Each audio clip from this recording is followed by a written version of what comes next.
Welcome to Reporter's Notebook, where we talk to the Washington Examiner's top journalists about the stories breaking on their beats. I'm Jim Antle. I'm joined today by White House reporter Haisten Willis. Haisten, President Biden is back. He has emerged from his quarantine. You know, he had the COVID diagnosis. What can you tell us about how that was received and how the White House was perceived as having handled that time period? Yeah, of course, how it's perceived depends a lot on who you ask, but Sure. the White House has been preparing for this for a long time. I think a few months ago they really decided they were not going to try to keep him from getting it anymore. He's been out and about, maskless, shaking hands, Right. kissing babies, proverbially, the things that presidents do. Right. And they had said a few times that he could get COVID just like anyone else could, kind of laying out there that this scenario could happen. Lo and behold, he did get it. They announced that earlier in the month. Mm-hmm. And he basically continued to work. They made a point of showing him working, Right. showing him dressed, on the phone, talking. He shot A a lot few of video videos. content, yeah. A lot of video content. Yeah, it became kind of a virtual internet Biden, but he was still Right. in the office. They gave pretty detailed reports from his doctor, saying he had mild symptoms, his signs were normal, all of that kind of thing. Again, showing that he was still in action. They even took a little bit of heat from the White House press corps that maybe they weren't taking this seriously enough. There were questions about what message does this send to Americans who have it. They shouldn't take a day off because the president didn't. Right. Things like that. But I think their strategy was much more about showing the president being strong, being out there and working. And he did come back working fully in person after less than a week of being gone. He tested negative. He gave a speech as soon as they announced those tests. Right. I mean, Biden clearly had a mild case, and it's a milder variant, but he is 79, so that obviously created some cause of concern. And the one bit of criticism that you were hearing from the outside world, particularly the White House press corps, was, why can't we speak directly to the president's doctor? Yes, there were a lot of questions about that. They definitely, the press corps grilled the press secretary and Jha, the COVID coordinator, a lot about why they weren't speaking to the doctor. There's a long-standing precedent going back several decades that if something does happen to the president and he has some sort of illness or something along those lines, that the physician would come out. They did not do that. They did not make him available. They didn't really ever totally make clear why. They just kind of emphasized, hey, he's doing fine. You just saw him on a video. Right. He's a little bit hoarse, but he's taking Tylenol. That he is okay. Right. I did read something in a newsletter that potentially they were afraid that the doctor's demeanor would not be press friendly. Okay. But there's no, they didn't really ever say. Right. So coinciding with his emergence from the COVID hiatus was a sort of breakthrough against something that's been a longer standing problem for the president, in that he's had this Build Back Better agenda. It's been consistently held up. Senator Jim Manchin is a big reason why they haven't been able to make any progress on this big climate social welfare spending package. Manchin and Senate Democratic leadership have come to a deal. The president's behind it. Are we maybe going to get something across the finish line? It's definitely hard to say for sure, but yeah, I wrote a lot about this last week. There's been kind of some 3D chess, I guess, going on with this. That Manchin last week yanked his support for the bill, talking about he thought it was going to impact inflation, things Right. of that nature.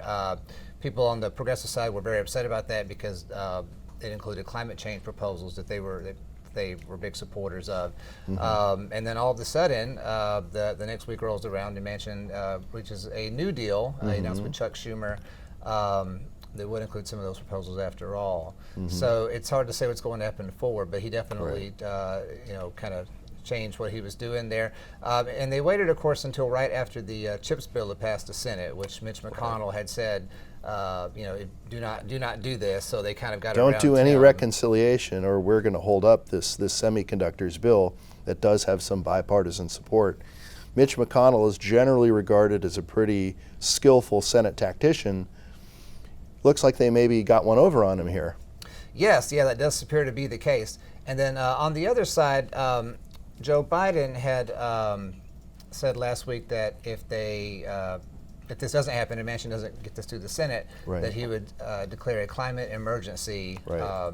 unilaterally, basically. Right. So that was, I was talking to a Democratic strategist earlier today. He said that was kind of a strategy, or like a little bit of a threat to Manchin, that if you don't do this, I'll do it on my own, and you will have no influence over what I do. Right. It's hard to say. Interestingly enough, this new Manchin deal was announced during the press briefing yesterday. Right. Somebody, I think, read it on their phone and asked the press secretary about it. She didn't appear to know about it ahead of time. Right. They released a statement that evening, and Manchin said earlier today, specifically, that the White House was not involved. So it's hard to say what was going on behind the scenes there.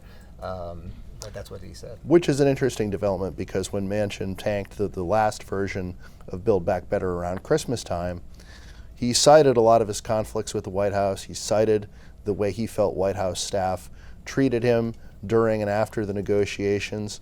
It looks like, even though the president has kind of run to catch up and try to lead the parade, that they weren't really that involved in this deal making.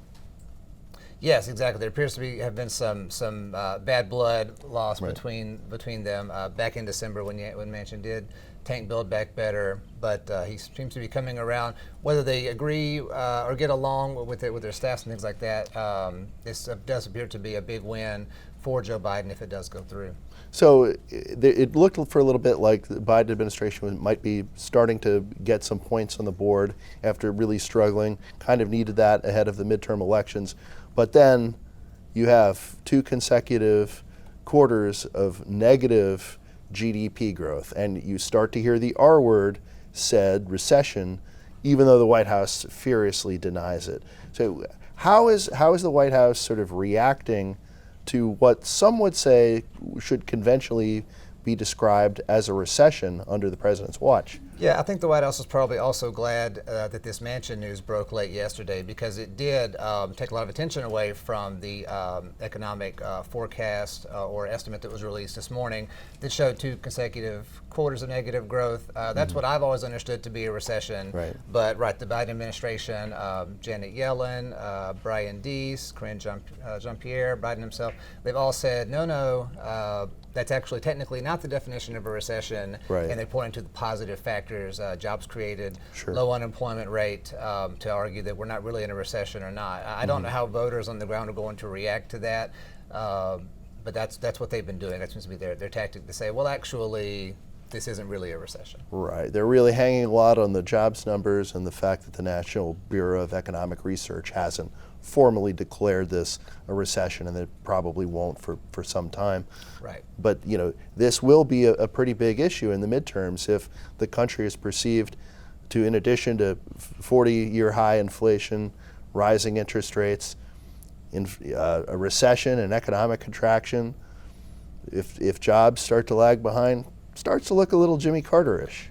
A little Jimmy Carter-ish. Yeah, I wrote a story a while back about that as well, the comparisons between the two of them, kind of following controversial presidents, high inflation, low approval ratings. They have a lot of things in common. But and that's where their strategy is interesting, because people on the ground, the voters, are going to feel how they feel about the economy, whether or not the technical definition of recession has been met or not. I don't know how much they are going to care about that. But again, in that sense, the bill that is now being discussed could help on that front. Mm-hmm. There was breakthrough infections, legislative breakthroughs, but not an economic breakthrough yet. A lot of different kinds of breakthroughs happening this week. That's right. Thank you, Haisten. You can read Haisten and the rest of our political team's coverage at washingtonexaminer.com.